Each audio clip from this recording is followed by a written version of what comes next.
Hello, everybody, and welcome to Big Bold You, a show that is dedicated to inspiring everyone out there, and yes, I am talking to you, to play bigger in your life.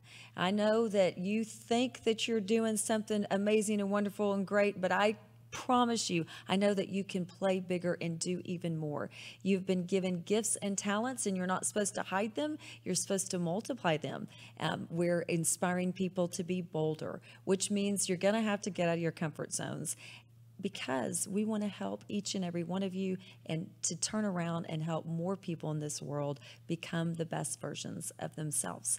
So I am so excited for our show today, and the show topic is really how to invest in brand storytelling to grow your revenue. We got to make sure that we are making the cash register ring, and here is a fact: we can't do it alone. So we have to have people that do know what they're doing to help us, to guide us, and to direct us so we can spend our time blessing the world with our greatness. So without further ado, please let me introduce our phenomenal guest for today, Valerie Jimenez.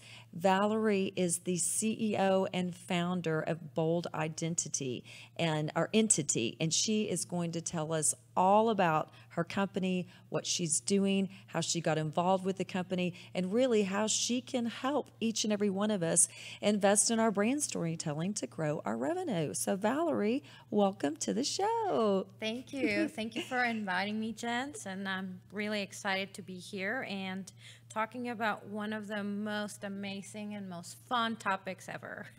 Well, tell everybody just kind of a little bit about yourself personally, and then how you got involved in this specialty, and really, you know, how it speaks to your heart and what you've been able to do and help other people achieve more in their lives. Absolutely. So as Jen said, I own a branding agency called Bold Entity.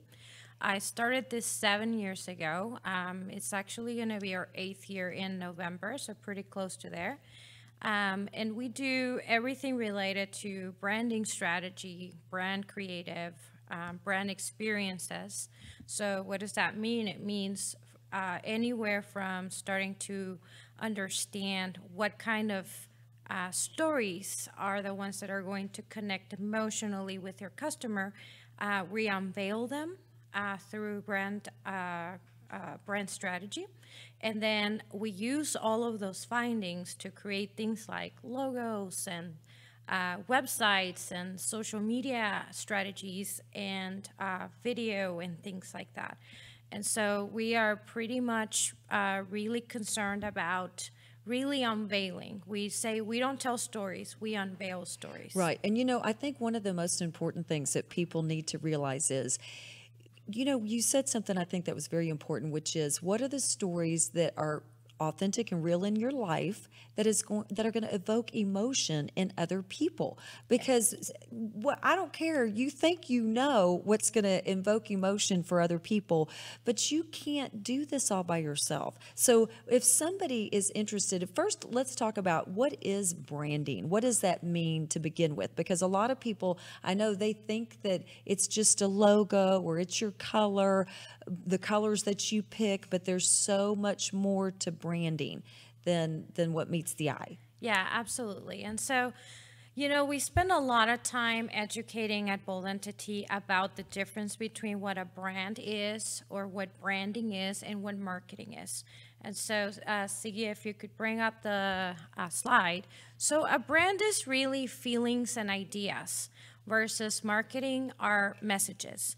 So the best way and the easiest way to explain this is, when we think about branding, you would say, when my customer when my customer interacts with my brand, or when my customer interacts with me, they feel.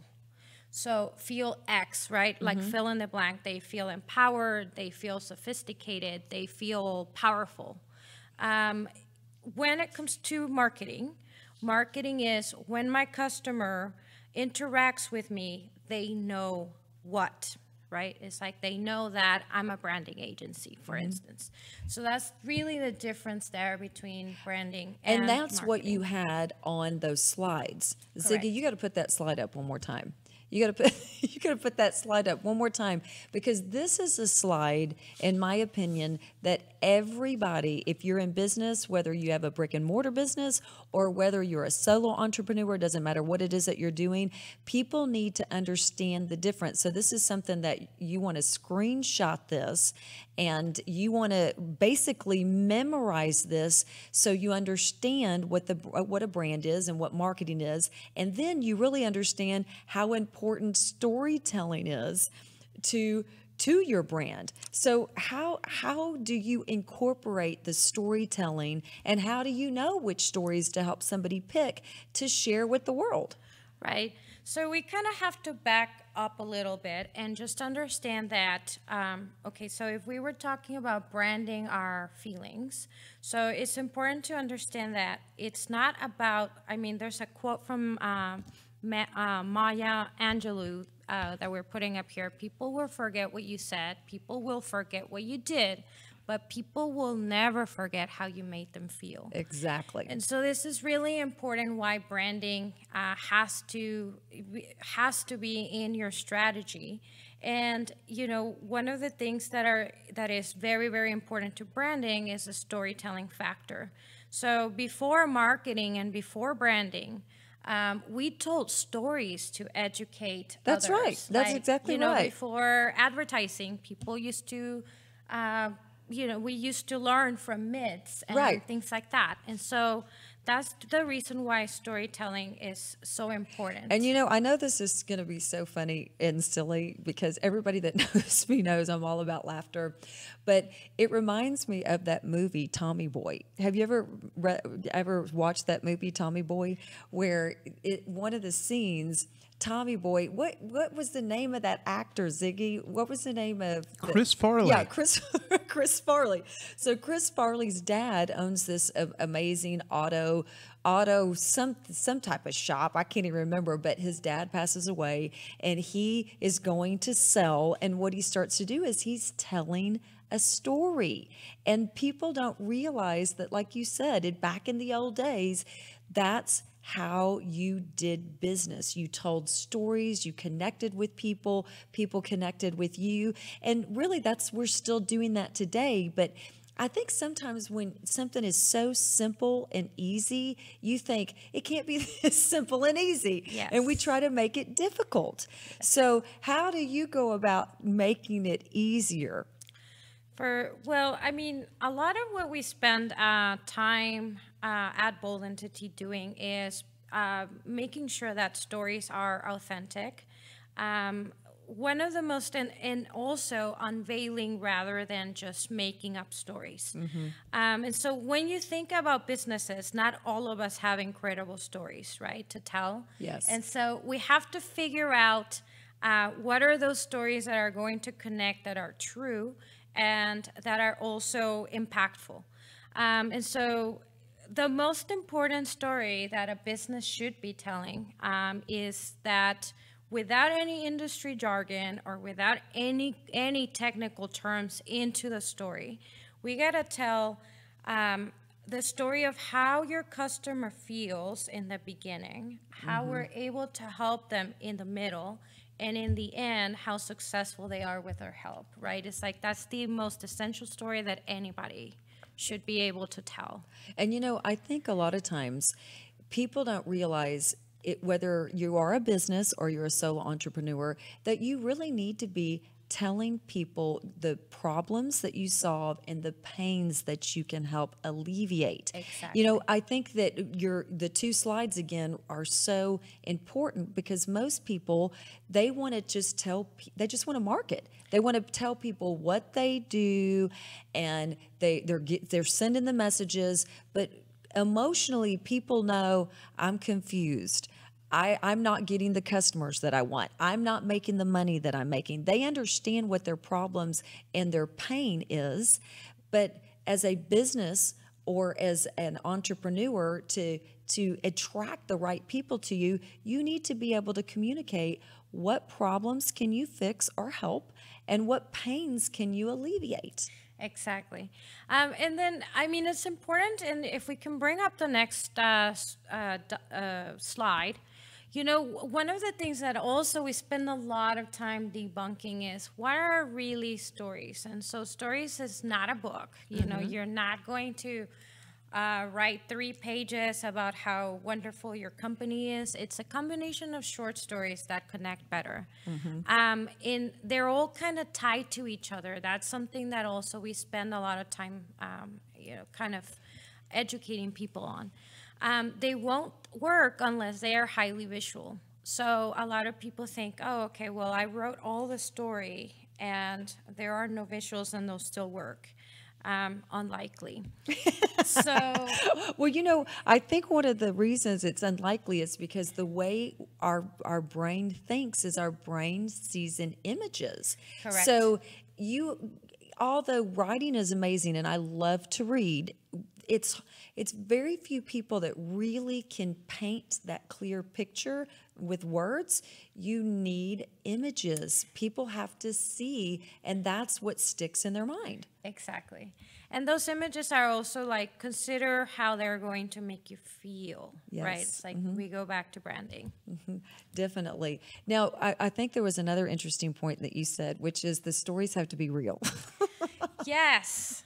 Okay, everybody out there, quit making up stories. Yes. They've got to be real. You know, one of the things my husband says, I'm going to tell on him right now, but he says, as long as it's directionally correct, he's okay with it. And I'm like, honey, it's got to be real. And I think maybe back 10, 15, 20 years ago, that was true. You could have things that were directionally correct. But nowadays, when you've got the internet, you've got social media, you can Google anything, you can fact check anything. Now it's got to be real. Yes, and I'll tell you a story, Jens, about what happened to me. So over Labor Day weekend, I actually went to Miami. And when I was staying there, I love these boutique hotels that are sort of trendy. And so I do a lot of research when I travel to try and find those and try and stay away from the big resorts. Right. And I found this fabulous boutique hotel that had, I mean, their Instagram is insane. Their Facebook looks so cool. I was in love with it. Their website, I mean, their marketing was on point. Their branding was on point. And so as a marketer, I obviously fell in love with it and said, I'm staying here. The problem that happened was that when I actually got there, their customer service did not match all of the marketing and the branding. And I remember being so upset. I ended up not writing a review because I voiced out my concerns to the manager, and the manager decided to comp us a bottle of rosé. So I was like, she apologized profusely, and so I said, okay, I'm gonna give them a break. But I will never go back to that hotel again. Right. Well, you know, again, this is going to take it off just to a little funny part of basically branding. It's just like those dating sites where... Yes. And I'm not on a dating site, obviously, because I'm married. But when people have this amazing picture or pictures of themselves, and they paint this picture of them being amazing and incredible, and then you meet them and they're nothing like what they put down. And Right. that incongruency, there's an energy that comes along with being honest. There's a congruency and an energy that goes along with being authentic. And when you're putting things out there that aren't true, it's going to backfire to you. I completely agree. It's just going to backfire. And I think that's kind of I think that's one of the most important messages that we can really talk about when it comes to branding is you've got to be authentic. You've got to be real. No one is perfect. I mean, I say that all the time. I'm like, good grief. Your expectation isn't perfection. In my opinion, your expectation is to really just have perfect intent. And your perfect intent is you're going to be as real as you can. You're going to make mistakes. You're going to stumble. You're going to look at yourself and say, oh, good grief, why did I wear that? Or why did I say that? But if you're you, and if you're being authentic with your branding, that's going to come through because people know when you're telling the truth and Yes. people know when you're not telling the truth. Exactly. And it's interesting because when we say authentic, there are a lot of ways that you can be, and you might be being inauthentic without even actually knowing that you are doing this or even wanting to be inauthentic. And one of the main faux pas here is the stock photography. Every time you land on a website and you see those stock photos, and I mean, you can bring those up, Sigis. I'm sure you've seen these. Yes. That is obviously not your team. That is obviously not you writing that with, a Sharpie. And I actually have a presentation where I say, you might be actually looking into those people because they might actually work for your competitor, because we have seen them working for a lot of companies. And that is so true though, because people don't realize, and let's kind of break it down for people, because people don't realize, they think that when they're doing their website, and typically you don't know what you don't know. Right. So you're thinking, I got to get my website up because I'm not a real business if I don't have a website. Right. And so they go to people that say, hey, we can help you with your website. And those people that are quote unquote the web designers are the ones that are suggesting that they use stock photography. Yes. One of the things, it's really kind of one of my personal missions, and that is to help people out there realize you have to hitch your wagon to real leaders. There are a lot of people out there that are going to say that they know branding, and they say they know about marketing, and they say they know about coaching, and they say they know about social media, but in reality, they really don't know. Right. So one of the things I tell people all the time is, you can't succeed by yourself. You have to hitch your wagon to real leaders. But this is kind of a little clue that if you're working with someone and they recommend you use stock photography, they really don't know exactly what they're talking about. And it pains me. Like I'm like, oh, it's like a dagger in the heart, because they're paying people. Yes. And they're being led to believe, oh my gosh, look, I've got this incredible website and it's full of stock photography. And it's just it's not authentic. To Yes. your point. And I will tell you, I mean, there are situations where you have to use stock photography. The way that we typically do it is we do a combination between stock and real photos so that it actually feels and looks authentic. And if you have to use stock photography, just stay away from the people images. Yes. Use them for more conceptual type of images to represent a concept abstractly, maybe like colorful or there's a pattern, but it's used with intention, and that's always what we are talking about, or what we are always preaching at Bold Entity. I know. Wouldn't it be funny if somebody had, and to your point, I just want to say this real quickly. To Okay. your point, it's the people. I mean, that's probably one of the most important things, because wouldn't it be funny if you had a picture of some people like that, and then, yes, those people didn't even work for you and they worked for one of your competitors. I mean, I think, listen, if there's anybody out there that has experienced that, I would love it if you would send a video for Laughter is the Best Medicine so we can talk about that, because that would be a riot to me. Yeah, there's plenty like where you can actually see the most overused stock photos. And if your website has any of those, please come talk to us.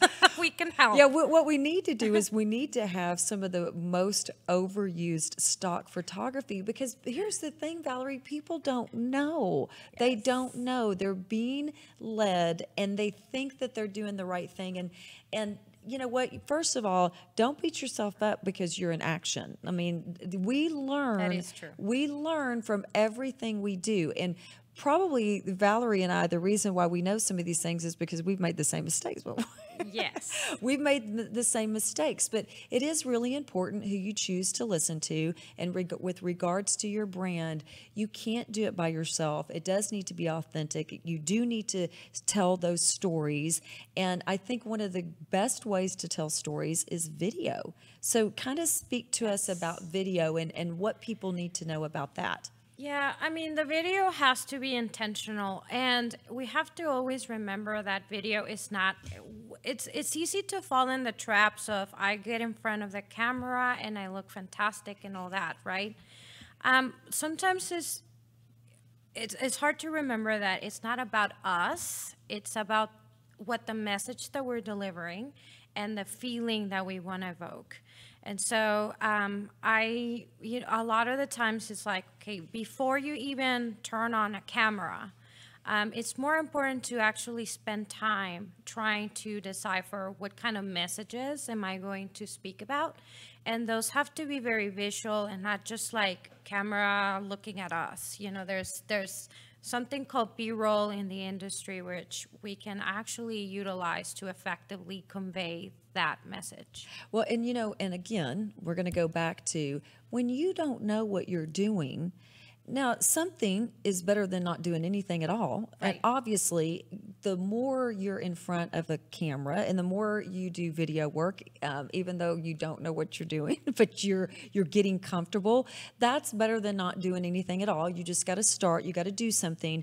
But you will get to a point where you say, okay, listen, now I want to use these videos to help ring the register, and you are going to need assistance with that. So now I know that you primarily work with businesses and brick and mortar, but do you do any type of services or work with people that are solo entrepreneurs, or maybe they're in corporate America, but they are looking to have a side hustle that transitions them out of corporate America into the world of entrepreneurship?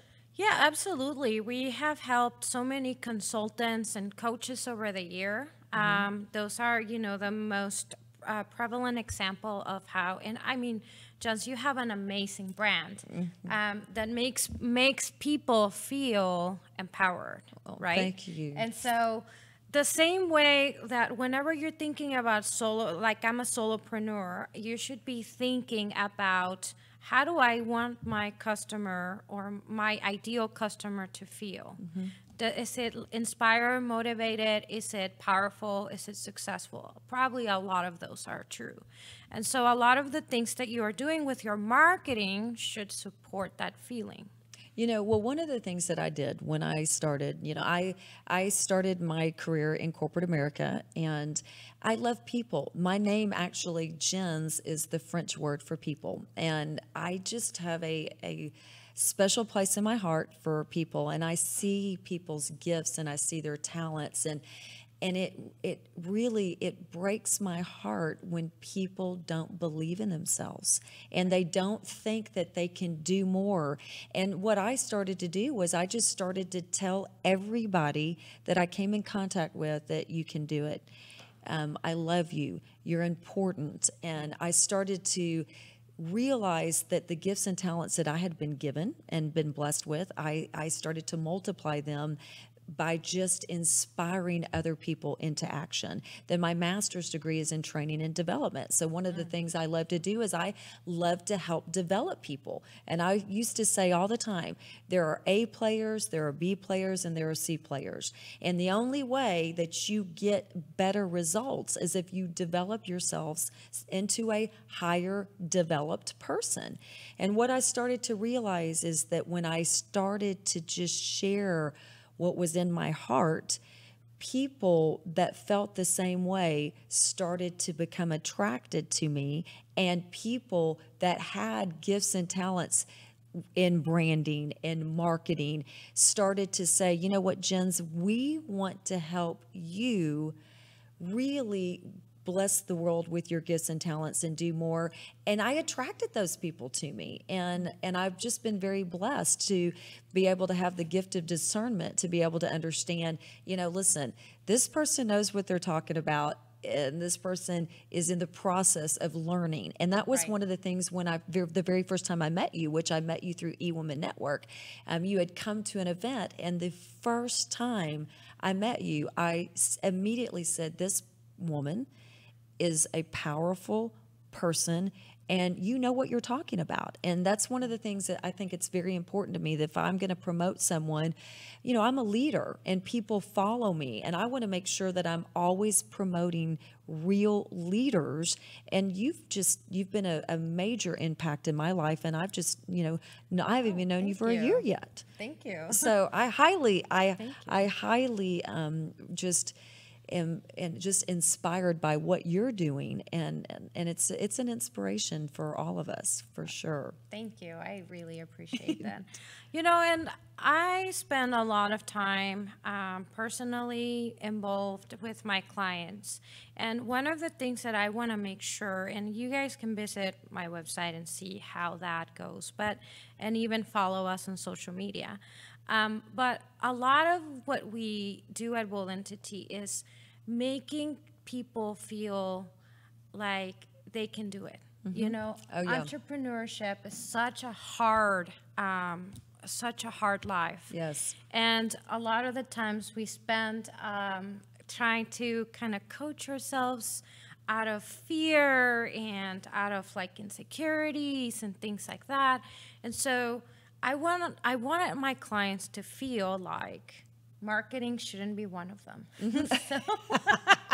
So that's really a lot of our brand is about inspiring and empowering and shining light and promoting and, you know, trying to build a community within ourselves to try and help each other, that sort of thing. So. Well, it definitely shows through in everything that you do. And I think probably one of the most important messages that we can share with everyone is you're not going to be able to do it by yourself. And you do have to identify the people that you really resonate with, which to me goes right along with our Ask Jens question for this week. You know, Ziggy's going to pull it up. And I was telling Valerie, I said, you know, one of the things that we ask our viewers and just people that we know is send in videos, send in questions, and I do my best to be able to make sure that the question or the video goes with the topic that we're discussing. And the topic today, in my opinion, the question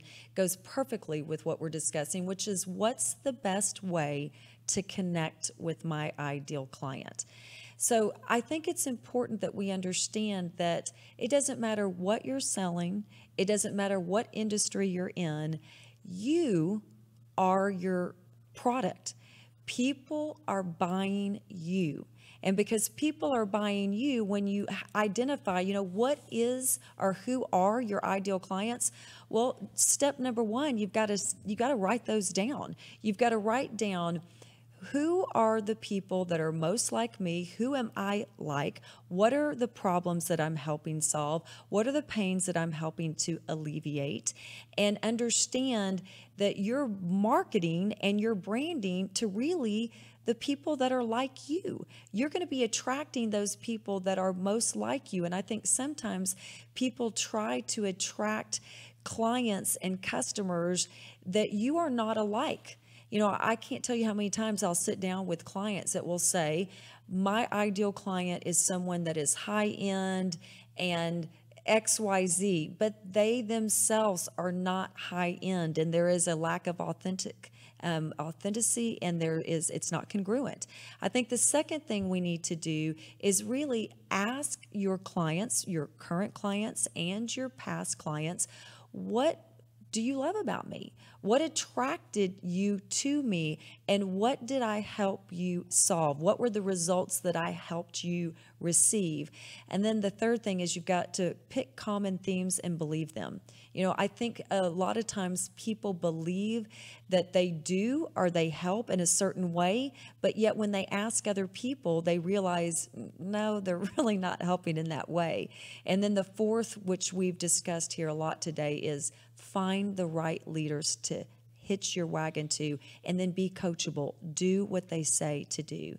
So here's my question to you, Valerie, is do you find that some of your clients, they don't really know who they are? They're confused about that, number one. And number two, when you provide them counsel, are they resistant sometimes to follow that counsel?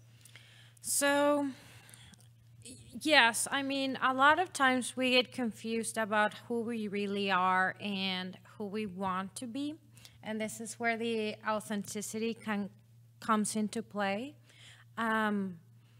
With my clients, I have to say I'm very, very lucky.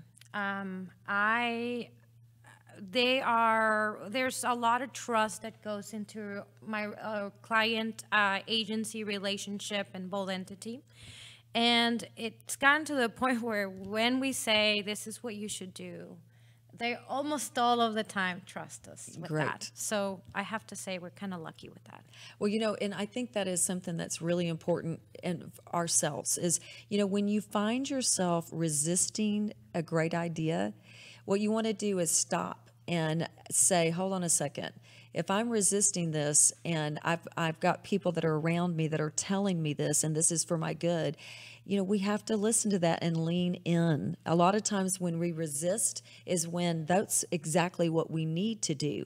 And I love it that you are working with people that just do what you tell them to do, because that's one of the things when people ask me, they'll say, Jens, how have you achieved the things that you've achieved in your life? I always say I go to the people that I believe are the most successful in these specific areas, and then I just do whatever they tell me to do.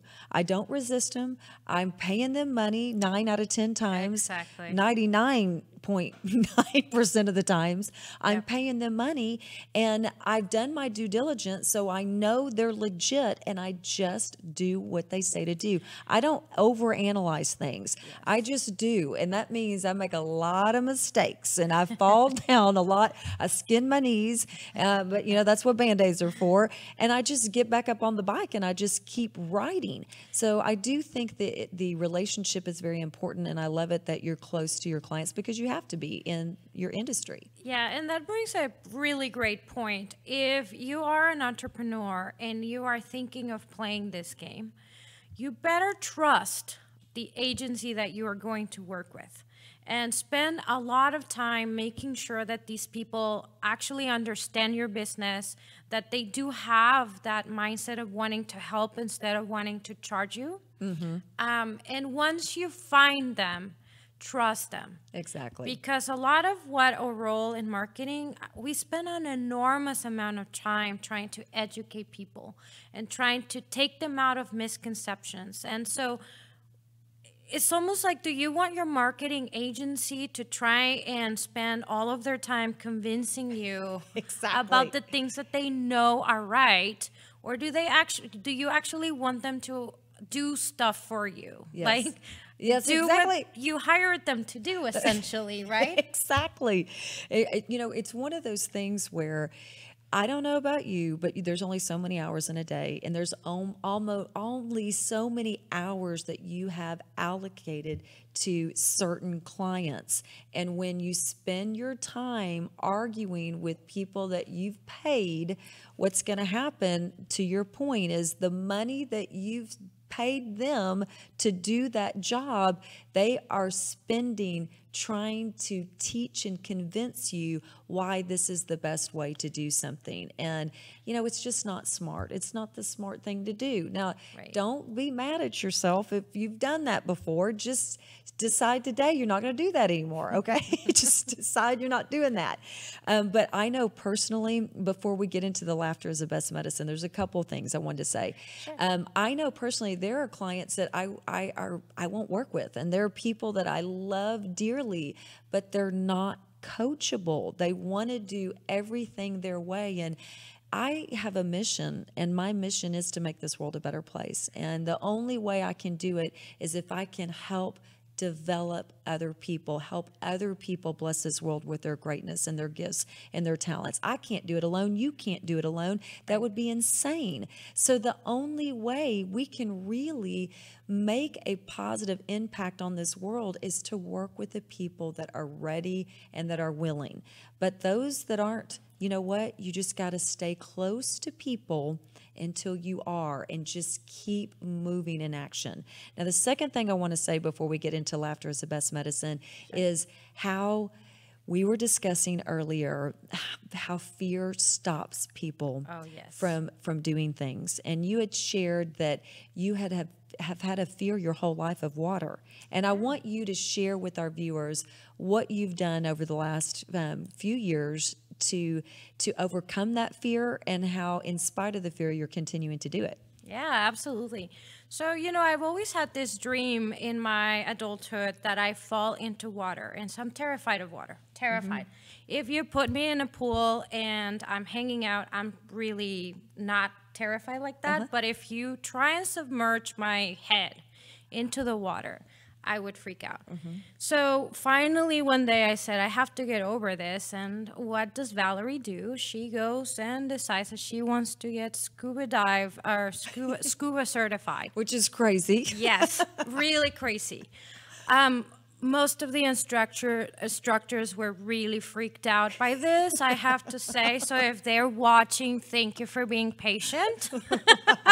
There you go. There I am. And so I did. I overcame that fear. It cost me a lot, believe me. But it became where my husband and I share that joy. And so we go all over the Caribbean, and we scuba dive together. And so I was telling you, like the fear of water and submerging my head underwater never goes away. Every time we go into this new scuba adventure, I feel anxious, and I feel like I can feel the fear inside of me. But that doesn't stop me. And I feel like a lot of the times, something like that shouldn't stop you. Like, you should just be careful with it, and perhaps, get certified and make sure people are watching over you. But fear never goes away. No, and I think one of the most important things there is that each and every one of us has fears. We've got fears of things. Some people, they're scared to even pick the phone up and call people that are prospects or potential clients. And here's the thing. You have to do things in spite of your fear. Most successful people in this world do things on a daily basis, and they are scared to death. They're scared that they're going to make a mistake. They're scared people are going to think they're crazy. They're scared people are going to think they're weird, but we do it anyway. You have to become comfortable being uncomfortable. You've got to do things in spite of your fear. Now, our Laughter is the Best Medicine video, I think, is just so sweet and so adorable. I can't wait to watch it. But before we do, I just want you to remember that laughter truly is the best medicine, that life is going to have ups and downs, and there are going to be plenty of times when you are not going to like what's going on. But if you can laugh, if whatever that is, if you've got a friend that you can laugh with, if you can do something silly, if you can watch a comedy, if you can get on the internet and find and just look up funny videos, I promise you, it doesn't matter what you're going through, laughter will help you get through it, because you will get through it. Nothing lasts forever. So Ziggy, take us away with that Laughter is the Best Medicine video, please. yourself. Worry about yourself. Can I help? No. I help. I don't. You can help when we're out to eat, okay? You can help when we are out to eat. Okay. Do you have this sausage? Probably. You want me to help, Rose? No. Thank you. No, thank you. What do you want me to do? Worry about yourself. Worry about yourself. I'll do this one, so gonna do that. You drive! Worry about yourself. Go drive. Go. Now, what I love about this video is when that little girl is sitting there saying, worry about yourself, worry about yourself. And here's what I know. What I know is there's so many people out there that instead of spending their time and their energy and their effort and their resources on developing themselves and getting out of those comfort zones and doing things that are going to make themselves better so they will not hide their gifts and talents, they're worried about other people. So I think one of the most important things that I gained from that video, from that little teeny little, probably 2 or 3 year old, is how already at that age, she understands, hey, you worry about yourself and I'm going to worry about myself. And I just think it's precious. So I know that there are so many of you out there that have questions for Ask Jens or have videos. I want you to do some really silly, crazy videos. And I'm going to do that. I'm going to start getting my guests before you show up, and we're going to do some silly videos so we can share what we've done together. But Valerie, I just want to say thank you so much for coming on. You're amazing. You have shared so just genuinely helpful tips that I think people are going to be able to very quickly make some revisions of things that they're doing and make a bigger impact in the world. And then, of course, they can get in touch with you as well if they need your assistance. Yes, thank you so much for inviting me, Jens. It was a pleasure to be here. Thank you. And for each and every one of you, until we meet again next Monday at 3 p.m., be big, be bold, and most importantly, be you. Bye-bye.